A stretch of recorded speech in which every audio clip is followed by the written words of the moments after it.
2026-এর বিধানসভা ভোটের আগে আজ শেষ ভোট যুদ্ধ। আজ কালীগঞ্জ উপনির্বাচনের গণনা। আসন ধরে রাখতে পারবে তৃণমূল কালীগঞ্জে নাকি দখল করবে পদ্ম শিবির? ত্রিমুখী লড়াইয়ে শেষ হাসি কার?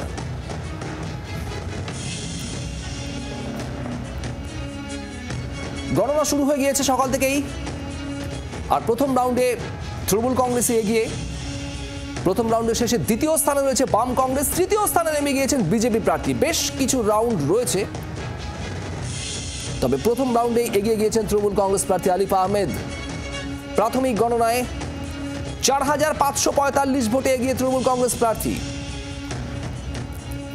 আর তারপর এই মুহূর্তের আপডেট ঠিক কি? কালীগঞ্জ থেকে রয়েছেন আমাদের প্রতিনিধি বিক্রম দাস। সরাসরি যাব বিক্রমের কাছে। বিক্রম, লাস্ট আপডেট কি আসছে গণনার? দেখো, সকাল 8টা থেকে কালীগঞ্জ বিধানসভা কেন্দ্রের উপনির্বাচনের গণনা শুরু হয়েছে এবং ইতিমধ্যেই প্রথম রাউন্ডের গণনা শেষ হয়েছে। যেটা আমরা জানতে পারছি, যে ট্যাবুলেশন শিট এই মুহূর্তে এসে পৌঁছাচ্ছে, সেখানে কিন্তু জানা যাচ্ছে যে তৃণমূল কংগ্রেসের প্রার্থী আলিফা আহমেদ তিনি প্রথম রাউন্ডের শেষে এগিয়ে রয়েছেন। এবং যেটা সবথেকে ইন্টারেস্টিং পয়েন্ট,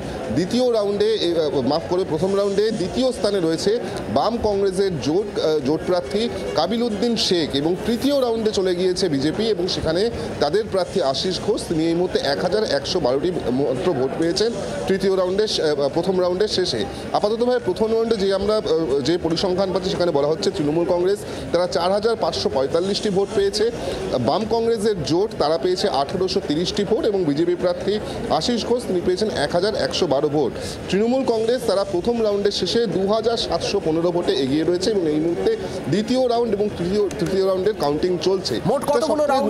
বিষয় আমরা পোস্টাল ব্যালটের কাউন্টিং দেখছিলাম। যখন পোস্টাল ব্যালটের কাউন্টিং শেষ হয়, দেখো যেটা আমরা জানতে পারছি, প্রায় 23 রাউন্ড কাউন্টিং হবে 14টি টেবিলে এবং একের পর এক রাউন্ডের যখন ফলাফল আসতে শুরু করবে, তারপরে কিন্তু ছবিটা পরিষ্কার হবে যে কে এগিয়ে রয়েছে, কে পিছিয়ে রয়েছে। কারণ আমরা জানি যে গত ফেব্রুয়ারি মাসে এই বিধানসভা কেন্দ্রে যিনি বিধায়ক ছিলেন, যিনি তৃণমূল কংগ্রেসের হয়ে 2021 সালে জয়লাভ করেছিলেন, নাসিরউদ্দিন আহমেদ, তিনি প্রায় 47,000 ভোটের ব্যবধানে এখান থেকে জিতেছিলেন। এবারে যেটা সব থেকে বড় চ্যালেঞ্জ তৃণমূল কংগ্রেসের কাছে, যে সেই সংখ্যালঘু অধ্যুষিত বিধানসভা কেন্দ্রে মূলত এই উপনির্বাচনে যেখানে 73% পোলিং হয়েছে, সেখানে তারা তাদের এই ব্যবধান অর্থাৎ 47,000-এর ব্যবধান তারা ধরে রাখতে পারে কিনা, ব্যবধান বাড়াতে পারে কিনা, বা ব্যবধান কোনো রকমভাবে কমে যায় কিনা, বা বিজেপি বা বাম সমর্থিত কংগ্রেস প্রার্থী তারা কোনো রকমভাবে দাঁত ফোটাতে পারে কিনা, আস্তে আস্তে পুরোটাই পরিষ্কার হবে। ইতিমধ্যে দ্বিতীয় এবং তৃতীয় রাউন্ডের গণনাও শুরু হয়ে গিয়েছে এবং আর ঘণ্টাখানেকের মধ্যে কিন্তু ছবিটা একেবারেই পরিষ্কার হয়ে যাবে যে কে এগিয়ে রয়েছে এবং কে পিছিয়ে রয়েছে। অবশ্যই এটা অত্যন্ত গুরুত্বপূর্ণ, কারণ 2026-এর নির্বাচনের আগে এই একটি মাত্র বিধানসভা কেন্দ্রের উপনির্বাচন কার্যত প্রত্যেকটি রাজনৈতিক দলের কাছে অ্যাসিড টেস্ট। সেক্ষেত্রে কাদের কি ফলাফল আসছে তার জন্য কিন্তু আমাদের আর কিছুক্ষণ অপেক্ষা করতে হবে। একবারই নজর রাখুন, দ্বিতীয় এবং তৃতীয় রাউন্ডের গণনা এই মুহূর্তে চলছে এবং প্রায় 23টি রাউন্ড হবে গণনার, অর্থাৎ এখনো অনেকটাই দেখার রয়েছে যে ঠিক শেষ পর্যন্ত কি হয়। তবে মর্নিং শোজ দ্য ডে যদি বলা হয়, সেক্ষেত্রে প্রথম রাউন্ডে কিন্তু এগিয়ে রয়েছে তৃণমূল কংগ্রেস। কালীগঞ্জ আসন কি ধরে রাখবে তৃণমূল কংগ্রেস, নাকি তৃণমূল কংগ্রেসের ভোটে প্রভাব ফেলতে পারবে, থাবা বসাতে পারবে বাম কংগ্রেস কিংবা বিজেপি? নজর রয়েছে সেদিকেই।